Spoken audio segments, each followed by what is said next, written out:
नमस्ते friends, आज आपण उपवासाचे साबुदाणा बटाटा पळी पापड बनवणार आहोत। हे पापड पहा, अगदी पांढरे शुभ्र आणि एकदम हलके फुलके असे बनून तयार झालेले आहेत। पापड अगदी आपले दुप्पट तिप्पट असे फुललेले आहेत आणि हलके फुलके असे बनून तयार झालेले आहेत। अतिशय झटपट आणि फटाफट हे पापड बनून तयार होतात। साबुदाण्याच्या तुलनेत पाणी किती घ्यायचे आणि बटाटा किती घ्यायचा हे अगदी डिटेल मध्ये मी आजच्या व्हिडिओ मध्ये सांगितलेले आहे।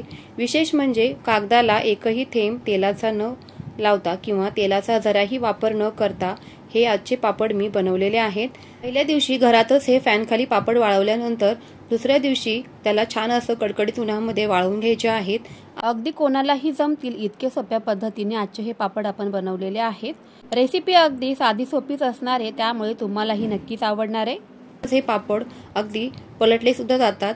खूपच झटपट आणि पटकन होणारी ही रेसिपी आहे। तुम्ही अगदी ठरवलं तर लगेच हे पापड बनवू शकता। कोणत्याही जास्त पूर्व तयारीची इथे आवश्यकता नाही। रेसिपीला सुरुवात करूया। त्याआधी तुम्ही जर चॅनलवरती नवीन असाल तर चॅनेलला लाईक, शेअर, सबस्क्राइब करायला अजिबात विसरू नका। चला तर रेसिपीला सुरुवात करूया। सगळ्यात पहिल्यांदा इथे आपल्याला अर्धा किलो साबुदाणा घ्यायचा आहे। साबुदाणा इथे तुम्हाला मी मोजूनच दाखवते, त्यामुळे काय होणार आहे की आपलं जे पुढचं प्रमाण आहे ते बिलकुल बिघडणार नाही आणि आपले पापड जे आहेत ते एकदम परफेक्ट असे बनून तयार होतील।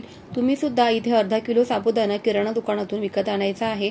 पहिल्यांदा साबुदाणा असा आपल्याला एका पातेल्यामध्ये काढून घेऊया। तो स्वच्छ पाण्याने आपल्याला इथे छान असा धुवून घ्यायचा आहे, कारण साबुदाण्यामध्ये काही स्टार्च असते किंवा पावडर वगैरे असू शकते, तर ती आपल्याला इथे स्वच्छ करून घ्यायची आहे। तर शक्यतो एकाच पाण्याने इथे साबुदाणा धुवायचा आहे। खूप जास्त जितकं तुम्ही साबुदाण्याला चोळाल तितकं त्याचं स्टार्च निघत जातं, तर खूप जास्त असं धुवायचं नाही, एकाच पाण्याने इथे धुवायचं आहे। साबुदाणा बुडेल इतपत आपल्याला याच्यामध्ये पाणी घालायचं आहे। त्यानंतर बघा, साबुदाणा इथे 3 ते 4 तासांसाठी मी भिजवून घेते। 3 ते 4 तासामध्ये साबुदाणा खूप छान असा भिजला जातो। खूप जास्त पण भिजवण्याची इथे आवश्यकता नाही। आता बघा, झाकून ठेवल्यानंतर आपण हे साबुदाणे भिजवून घेऊया। अशा पद्धतीने मोकळा सुटसुटीत असा साबुदाणा आपल्याला इथे भिजवून घ्यायचा आहे। आता हा साबुदाणा आपण मोकळा करून घेऊया चमच्याच्या साहाय्याने। अशा प्रकारे 3 ते 4 तासामध्ये साबुदाणा आपला खूपच छान भिजलेला आहे। बघा, तुम्ही बघू शकताय पूर्णपणे साबुदाणा इथे दाबला जातोय। त्यानंतर बघा, इथे आपल्याला 3 बटाटे घ्यायचे आहेत। असे कच्चे बटाटेच घ्यायचे आहेत, उकडायची गरज नाही। आता हे कच्चे बटाट्यांचे इथे मी साल काढून घेतले आहेत आणि साल काढून काय करायचे आपल्याला, हे बटाटे जे आहेत ना ते किसून घ्यायचेत पूर्णपणे व्यवस्थित। एकाच डायरेक्शनने आपल्याला किसायचे आहेत, उलटे करून असे किसायचे नाहीत, जेणेकरून त्याचे तुकडे होणार नाहीत अशी आपण काळजी घ्यायची आहे। आणि एकाच दिशेने ते साबुदाणे आपल्याला असे किसून घ्यायचे आहेत व्यवस्थित। बघा, आता किसून झालेले आहेत इथे तिन्ही बटाटे। त्यानंतर काय करायचंय की त्याच्यामध्ये पाणी घालायचंय, जेणेकरून आपला बटाटा जो आहे किसलेला तो काळा पडणार नाही, म्हणून त्याच्यामध्ये पाणी घालून ठेवायचंय। पूर्ण बटाटा बुडेल असं पाणी आपल्याला याच्यामध्ये घालायचंय। आता बघा, इथे असं अशा प्रकारचं मोठं जाडबुडाचं पातेलं जर असेल तुमच्याकडे तर ते गॅसवर ठेवून घ्यायचंय। शक्यतो असं जाडबुडाचं पातेलं घ्या, कारण साबुदाणा आपला खाली लागणार नाही किंवा करपणार नाही। आता बघा, आपण ह्या पातेल्याने मी इथे साबुदाणा नंतर मोजलेला होता, तर ह्या पातेलं भरून आपला साबुदाणा झालेला, तर ह्याच पातेल्याने आपल्याला इथे मोजून 4 पातेले पाणी घालायचंय। स्वच्छ पाणी, इथे पिण्याचं पाणी जे असतं ते आपल्याला इथे वापरायचंय। आता बघा, हे 4 पातेले इथे मी पाणी घेणार आहे, त्यापेक्षा जास्त किंवा कमी पाणी घ्यायचं नाही। अर्धा किलो साबुदाण्यासाठी हे 4 पातेले पाणी परफेक्ट होतं। त्यानंतर मीठ घालायचंय। 1.5 चमचा इथे मी मीठ घातलंय। तुम्ही पण चमच्याच्या साहाय्याने इथे मिठाचं प्रमाण व्यवस्थित घ्यायचंय। जास्त जर मीठ झालं तर आपले जे पापड आहेत ते खारट होऊ शकतील। त्यानंतर जर तुम्हाला इथे हिरवी मिरची घालायची असेल तर तुम्ही घालू शकता या पापडांमध्ये। आता जो साबुदाणा आपण मोकळा केलेला तो या पातेल्यामध्ये घालायचा आहे। सावकाश घालायचा आहे साबुदाणा पाण्यामध्ये, जेणेकरून आपल्या अंगावरती हे गरम पाणी उडणार नाही, ही काळजी घ्यायची इथे। आता पूर्ण सगळा साबुदाणा घातल्यानंतर या पाण्यामध्ये बघा, साबुदाणा असं वरती तरंगतो सुरुवातीला। गॅसची फ्लेम फास्टच ठेवायची। फास्ट गॅसच्या फ्लेमवरती आपल्याला सुरुवातीला हा साबुदाणा छान असा उकळून घ्यायचा आहे। बघा, आता साबुदाण्याला उकळी आलेली आहे, तरी सुद्धा आपला साबुदाणा वरती असा तरंगत आहे। जसा साबुदाणा आपला शिजेल तसा तो खाली तळाशी जाऊन बसेल, म्हणून काय करायचंय की साबुदाणा शिजत आल्यानंतर आपल्याला इथे कंटिन्यू काय करायचं की चमच्याच्या साहाय्याने साबुदाणा आपल्याला सतत हलवत आपल्याला घ्यायचा आहे। आता बघा, इथे साबुदाणा आपला फुलून असं छान वरती आलेला आहे आणि पांढरा शुभ्र असा, जसा जसा साबुदाणा शिजेल तसा तसा हा पांढरा शुभ्र असा बनून तयार होईल। आणि बघा साबुदाणा आता आपला इथे 10 मिनिटं व्यवस्थित असा शिजवून द्यायचा आहे, पांढरा शुभ्र होईपर्यंत, म्हणजे ट्रान्सपरंट असा पारदर्शक होईपर्यंत आपल्याला साबुदाणा इथे शिजवूनच द्यायचा आहे। साबुदाणा कुठेच आपल्याला कच्चा ठेवायचा नाही, त्याच्यामुळे इथे फास्ट गॅसच्या फ्लेमवरतीच आपल्याला इथे उकळी काढून घ्यायची आणि जसं जसं साबुदाणा शिजत येईल तसं तसं आपल्याला इथे गॅसची फ्लेम मध्ये मध्ये स्लो करायची आहे, जेणेकरून साबुदाणा आपला खूप छान असा मऊसूत शिजला जाईल। आता बघा इथे साबुदाणा आपला शिजत आलेला आहे। त्यानंतर आपण जो बटाटा पाण्यामध्ये घातलेला किसून, तर तो बटाटा अशा प्रकारे निथळून घ्यायचा आहे आणि पूर्णपणे त्यातलं पाणी जे आहे ना ते काढून आपल्याला या साबुदाण्यामध्ये घालायचं आहे। पाणी सकट जर आपण घातला तर आपलं जे हे मिश्रण आहे ते पातळ होऊन जाईल, म्हणून अशा प्रकारे आपल्याला याच्यातलं पाणी काढूनच घ्यायचं आहे आणि बटाटा हलकासा दाबून आपल्याला यातलं पाणी काढून घ्यायचं आहे। खूप जास्त जोरात पण नाही दाबायचा, जेणेकरून त्याचा आकार बिघडला जाईल। आपण जो किसणीने किसताना जे असे लांब लांब बटाटे किसले होते तर तो आकार आपला दिसला पाहिजे जे पापड्यांमध्ये, म्हणून आपल्याला बघा अशा प्रकारचा जो आपण बटाटा किसला होता लांब लांब आकारामध्ये, तर हा आकार आपल्याला पापड्यांमध्ये खूप छान दिसतो। त्याच्यामुळे इथे आपले तुकडे पडणार नाहीत या बटाट्याच्या, किसलेल्या बटाट्यांचे, ही काळजी आपल्याला घ्यायची आहे। आणि खूप जास्त पण इथे आपल्याला हा बटाटा शिजवायचा नाही, जेणेकरून त्याचा गाळ होईल असं आपल्याला इथे शिजवायचा नाही।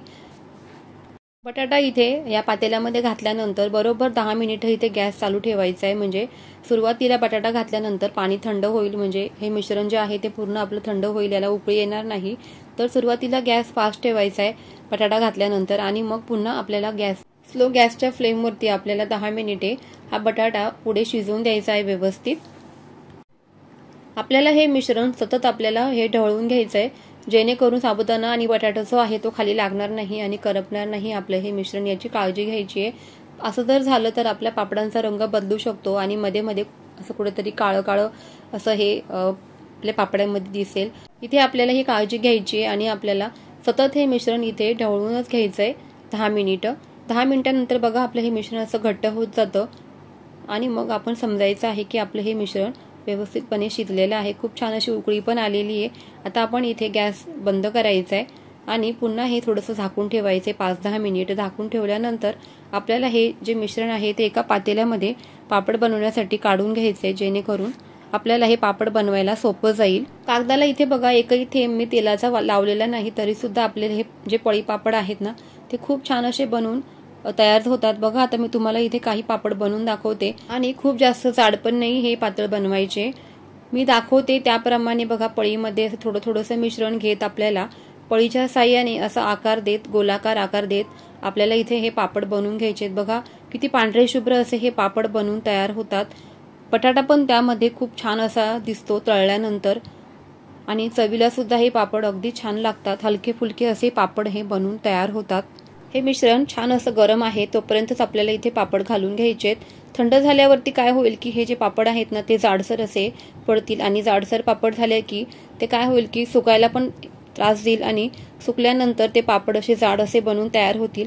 म्हणून शक्यतो जास्त पातळ पण नाही पण मीडियम आकारामध्ये आपल्याला हे पापड इथे पळीने असे घालून घ्यायचेत व्यवस्थित। अशा पद्धतीने हे साबुदाणा बटाटा पळी पापड जर बनवले तर वेळ पण खूप कमी लागतो आणि अगदी झटपट हे पापड बनवून तयार होतात आणि लहान मुलांना तर असे कुरकुरीत पापड भरपूर असे आवडतात आणि आपल्यालाही उपवास असेल तर उपवासाला अगदी हे खायला पापड खूप सुंदर लागतात, चविष्ट लागतात आणि हलके फुलके असे हे पापड बनवून तयार होतात। चला तर अशाच पद्धतीने मी सगळेच पापड इथे घालून घेत आहे कागदावरती।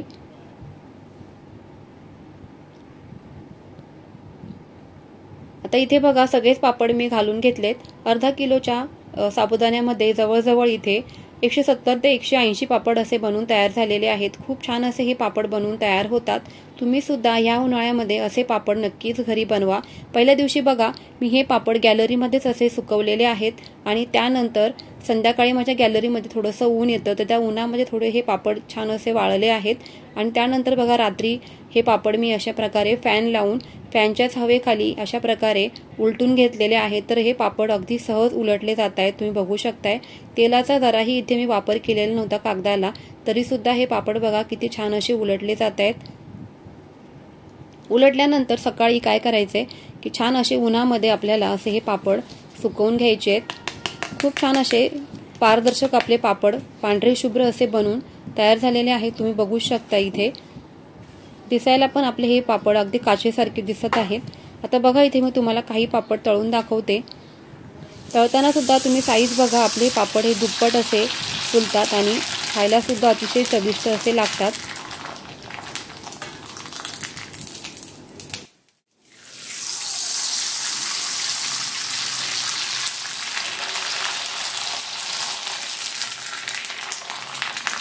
कशी वाटली मग तुम्हाला फ्रेंड्स आजची ही पापडाची रेसिपी? खूप सोपी आहे ना? तर मग तुम्हाला जर रेसिपी आवडली असेल तर चॅनेलला लाईक शेअर सबस्क्राईब करायला अजिबात विसरू नका। फ्रेंड्स पुन्हा भेटूयाच मग अशाच नवीन रेसिपी सोबत। तोपर्यंत always keep smiling and keep cooking. Bye bye friends.